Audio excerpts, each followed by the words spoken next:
Welcome back to Cure the Common Game. Today, at deck number 864, we're going to dive into the secret layer Stranger Things with the Mind Flayer the Shadow.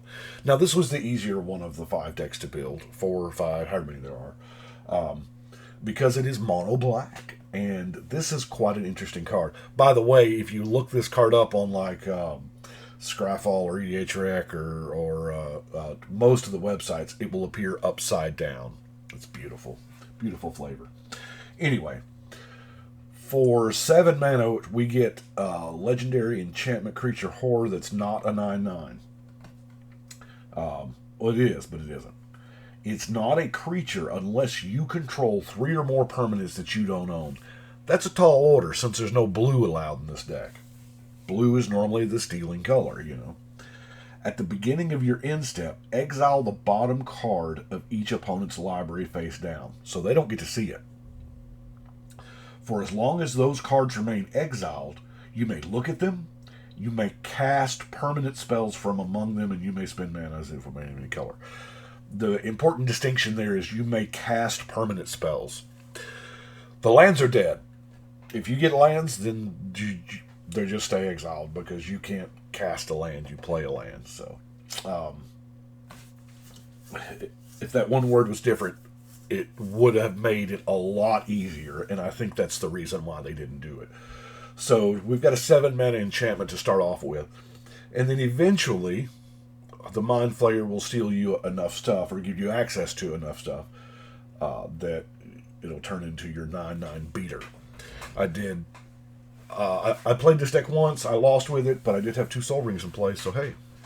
So, how are we going to steal things in black? Well, black, historically, you've got to steal it from the graveyard. They've got to get dead before you can steal it, most of the time. Like Rise from the Grave, Yawgmoth's Vile Offering, Fated Return, Beacon of Unrest, all cards that just... It's a graveyard. From a graveyard onto the battlefield. So, we have a hefty removal suite that we'll get to next. But most of the time, that's how we got to do it. You know, Endless Obedience. Necromantic Summons. Even the Draugr Necromancer does I mean, if it would die, exile it. So it's got to die. Minions Return. If that creature dies, it's mine. Unholy Indenture, same thing, it's mine with a counter. Unhallowed Pact, dies, it's mine.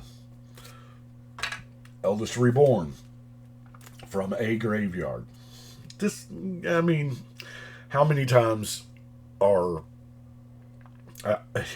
you can get a Planeswalker with it, but how many times is that really the line of play, right? Visions of Dread. Now, Enslave just takes one straight from play. I mean, you know, this one's mine now.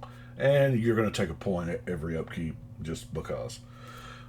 Command the Dreadhore's a biggie. I mean, if you've got enough life, we have a few life gainers in here, not a lot, but, you know.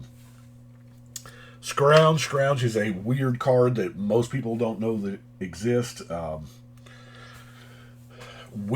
In black, we don't have a whole lot of ways of putting artifacts into the graveyard unless they're creatures. But, you know, somebody's got that Wayfarer's Bauble or Burnished Heart or whatever, you know. And then lastly, Turgid.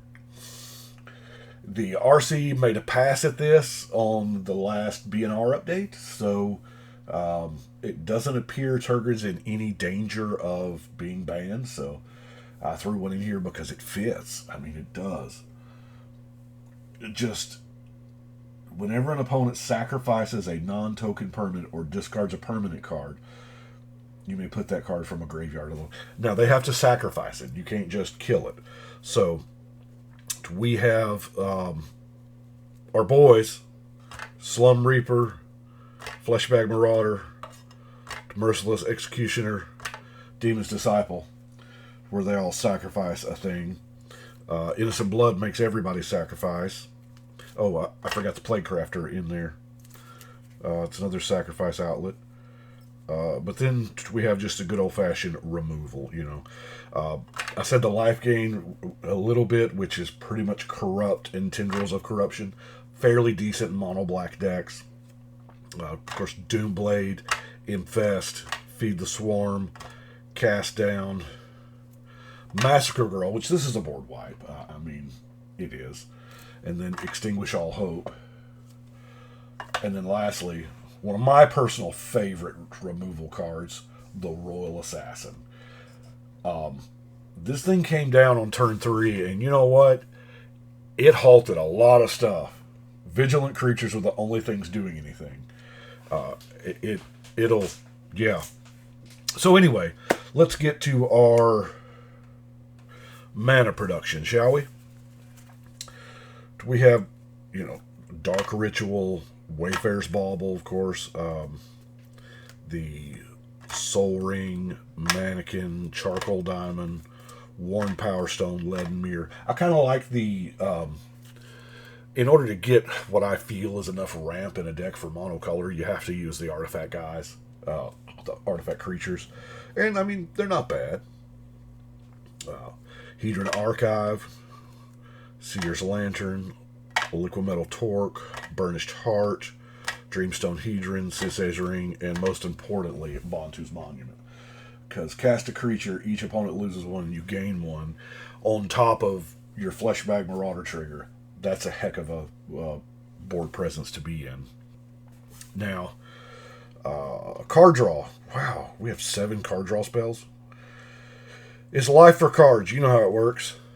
Sign in Blood, Night's Whisper, Read the Bones, Painful Lesson, Foreboding Fruit. Underworld Connections is a repeatable one, so that's always good.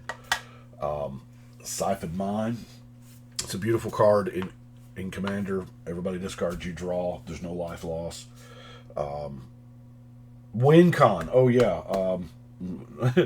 The win con here is, of course, stealing everybody's stuff and beating them with it.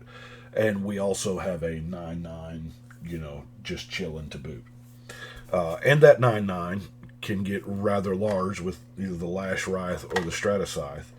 And we're going to protect it with a Whisper Silk Cloak. I had... Now, I do have 2 other creatures. The Grey Merchant of Asphodel, I felt like I had to. I mean, it's mono black. It's a great card. It can end games by itself. I did have the Lash Wrath on the Nightmare.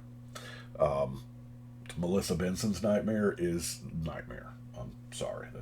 I know I'm old school, but now I've got 4 other cards here that are different. Let's look at Shrouded Lore. It's a regrowth in black. Now, the more cards you have in your graveyard, the more it's going to cost you, unless you can strike a deal with an opponent. So that is a very possible thing. I have been known to strike a deal with, you know, we're in mono black, with the player that black's not a threat to them, or, you know, maybe they got a memorial, whatever. I don't know. But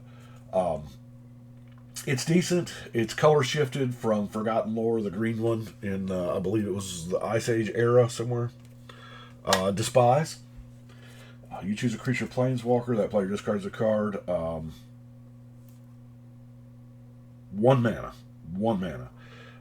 Turn 1, this is not bad because a lot of people will keep a hand based on a creature or a walker that they've got in it. You know, this is my house, so yeah. Phyresis. I mean, we got a 9/9 commander. I know Phyresis is kind of... Well, we went past the niceties when we put Turgid in the deck, right? So I figure Phyresis is, you know... And then lastly, Sewers of Estark. Yeah, I know. This is one of those book cards. It was the book card that didn't blow up like Mana Crypt.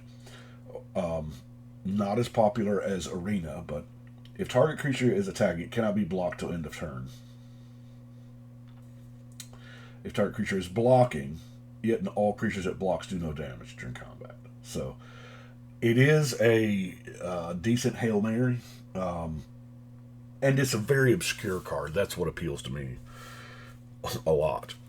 Now, we have our non-basic lands.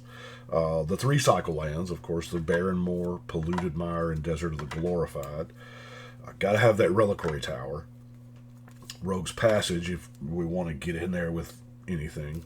Mirrored Landscapes, just, 1 land drop becomes 2, so that seems decent. Tyrite Sanctum. The Tyrite Sanctum here is kind of a big deal because it's a land that puts a +1/+1 counter on our commander. That makes it 10. Sorry. And yes, we can make it indestructible, so that's kind of really good. And our last card is Castle Lochthwain. Just in case we get to the point to where we need more card draw. So that is the Mind Flayer. Like I said, I have played it. What have I played it? Twice. I had a blast both times. I do not remember if I won or lost. That's not a barometer for me on if it's fun. So let's go over here and put it on the wall. Man, I need a haircut. I got all kinds of stuff in the way. I got chairs. Anyway, I'm putting it on the wall. 864. I'll have to move that out of the way before the next video. Kind of forgot it was there. Well, I do appreciate y'all watching. Y'all let me know what you think. And we're going to go ahead and shuffle and cut.